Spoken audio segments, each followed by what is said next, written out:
Today we're talking all about defense mechanisms, what exactly they are, and how to know if they are helping us cope or actually aggravating a difficult situation.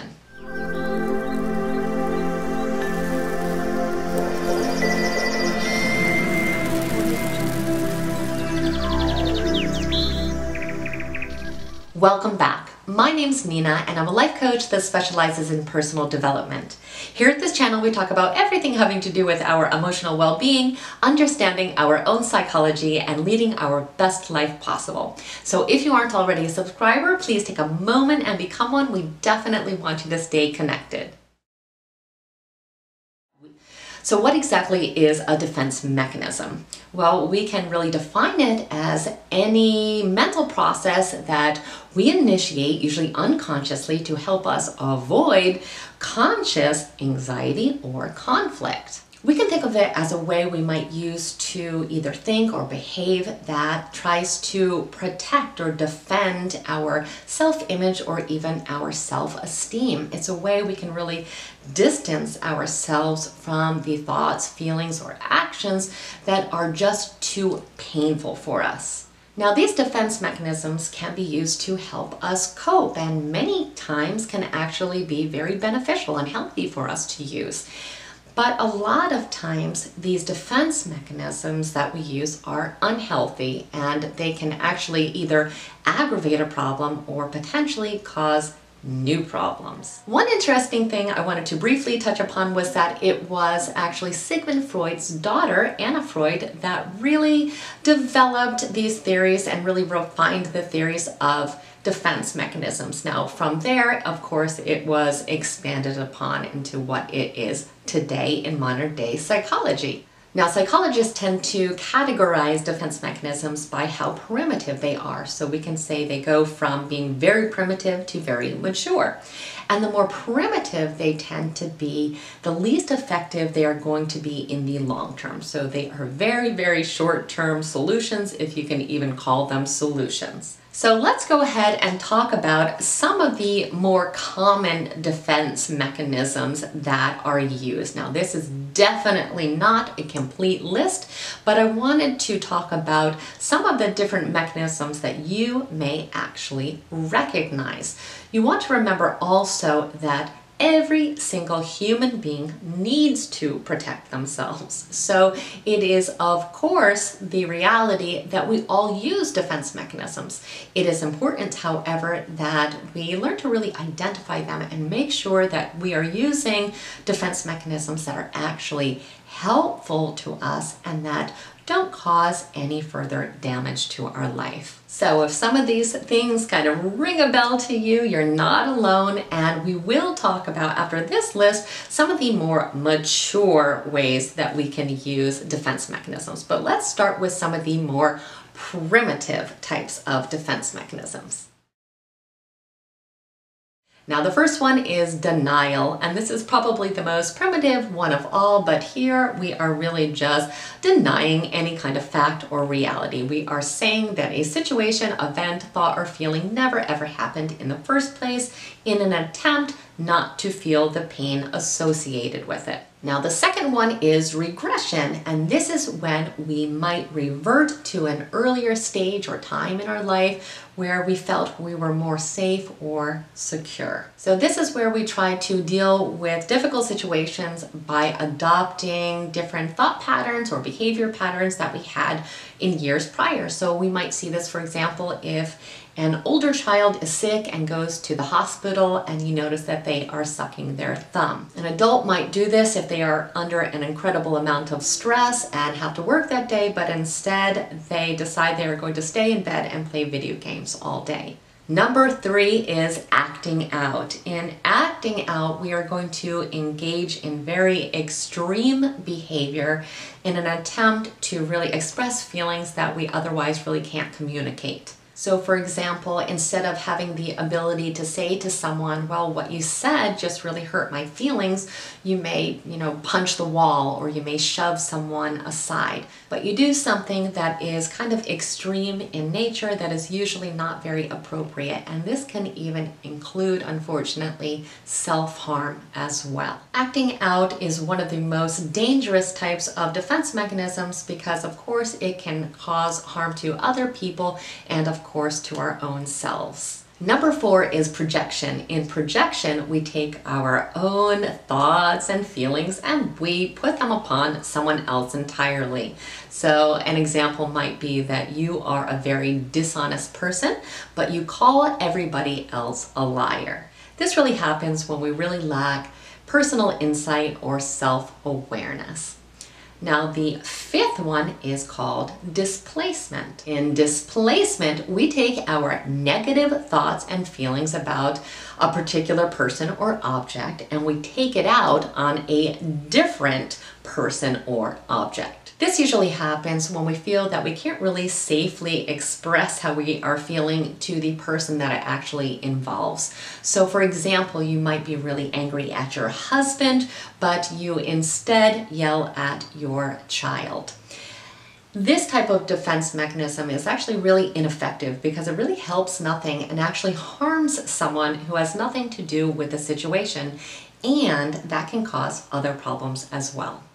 Number 6 is called repression. In repression, we are simply blocking out completely any thoughts, feelings, or actions that are too painful to experience. So what's difficult here is that this is usually done on an unconscious level, so it's hard to really have an awareness that we are doing it, and therefore it becomes a little bit more difficult to control than some of the other defense mechanisms. Number 7 is called intellectualization. So here we are going to shut down all our emotions and think about things using only a very rational standpoint.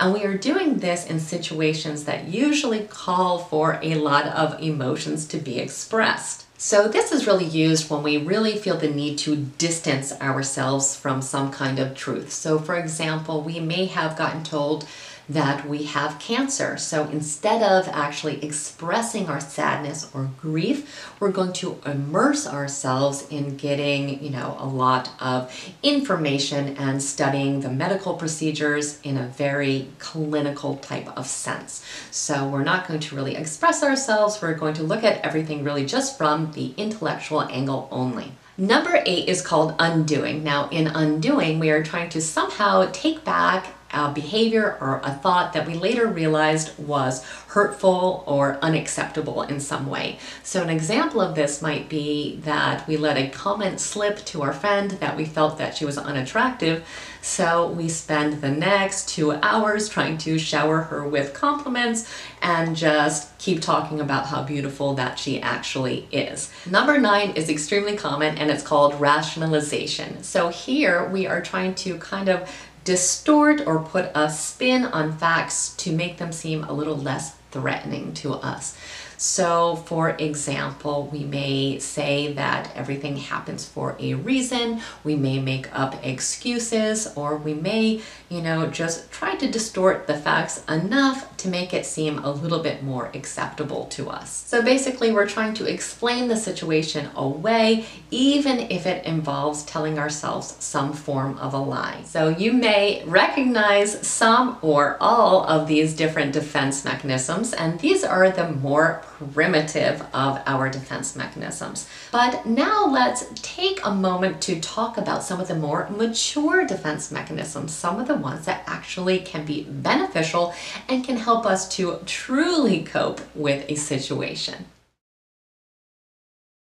So keep in mind that these are the most constructive and can be extremely beneficial. However, they may take a lot of practice to really adopt and bring into our life because the primitive defense mechanisms seem to kind of happen more naturally for us. So these are something that we oftentimes have to really learn to make a habit in our life. The first one is called sublimation. And in sublimation, we are taking an undesirable action or impulse impulse or thought, and we're going to channel that energy into something that is much more positive for us. So for example, we may have the impulse or the desire to cheat on our husband, let's say, but we channel that energy and we go to the gym instead. So we take that energy and we use it for something actually productive in our life. So this defense mechanism really lets us refocus some of these negative thoughts and behaviors, and it helps us to really take that energy and use it for something good or something that could actually help relieve stress or anxiety. Now, of course, we still want to address the thoughts or feelings that we have, but that particular defense mechanism allows us in the moment to do something that is positive as opposed to doing something that could be detrimental in our life. So that is something that we can use in the moment, but of course we do always want to address our thoughts and feelings and always have an awareness of why they are here and why possibly our needs are not being met. Number 2 is called compensation, and in compensation we are taking some kind of perceived weakness that we have and we're really trying to counterbalance it by focusing on some strengths or some abilities that we have in another area. So for example, you might go to a salsa class and feel like it's a disaster, but instead you say to yourself, well, I may not be a great dancer, but I'm definitely the life of the party here.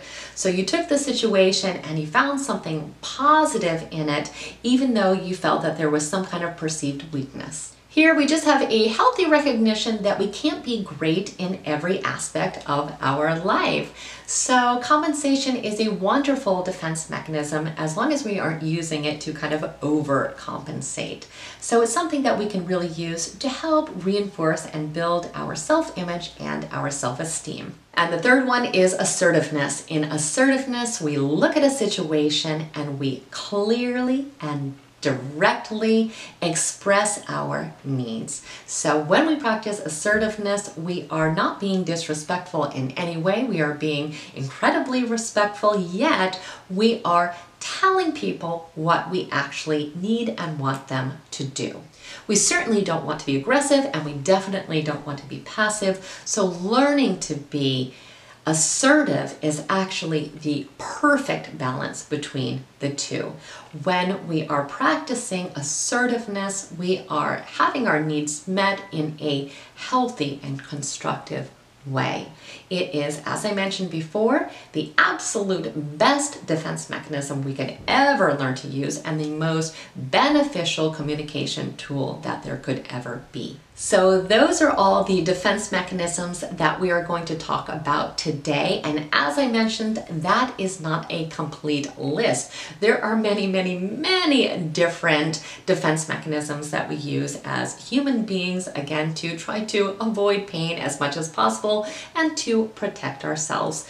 The important thing to remember is that while it is important, of course, to take care of ourselves, we only want to use defense mechanisms that are actually helpful and contribute to us being able to cope with situations. What we don't want to do is to get in the habit of using defense mechanisms that actually harm us in some way. So it's important to use some introspection and figure out, what defense mechanisms that we are likely to use and really evaluate whether or not these are good practices for our own life. Remember always that our thoughts and behaviors are changeable, so even if things seem like hardwired patterns for us, we can learn to change them into behaviors and thoughts that are more healthy and productive for us. So I hope you found today's video both interesting and insightful, and if you enjoyed it, please like it and share it with someone else who may need to hear this message today. Also, if you aren't already a subscriber, please take a moment and become one. We definitely want you to stay connected. And I thank you so much for spending time with me today. Have an absolutely amazing day.